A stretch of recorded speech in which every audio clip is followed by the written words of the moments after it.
BJP প্রার্থী তৃণমূলকে হারানোর জন্য কি চেষ্টা করেছে এই ভাইটি বলে যাচ্ছে। তোমরা পুরো ভিডিওটা দেখো, তারপরে বুঝতে পারবে যে বিজেপি তৃণমূলকে হারানোর জন্য কিরকম চক্রান্ত লাগিয়েছে। প্রথমে ভিডিওটা দেখো, তারপরে কিছু বলছি।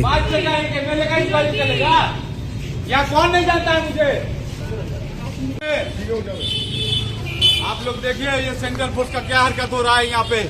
की হয়েছে মূল অভিযোগ কি হয়েছে? 5 जगह चेकिंग हुआ, मोबाइल लिया गया मेरे से। अभी टाइम है 6 बजे तक का टाइम है। टाइम क्रॉस नहीं किया हम।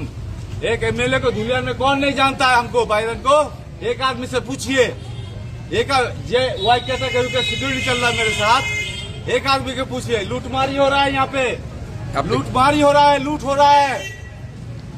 আপনি কি ভোট দিতে পারলেন? कैंडिडेट नूर आलम को हराने का कोशिश किया जा रहा है। हम जोर आवाज से जोर गले। দেখলে ভিডিওটা, এখানে একটা কথা ভেবে দেখো যে তৃণমূলকে হারানোর জন্য বিজেপির বড় নেতারা পিছনে লেগেও পারছে। ভিডিওটাকে বেশি শেয়ার করো আর কমেন্টে বলে যাও এটা ঠিক করছে না ভুল করছে।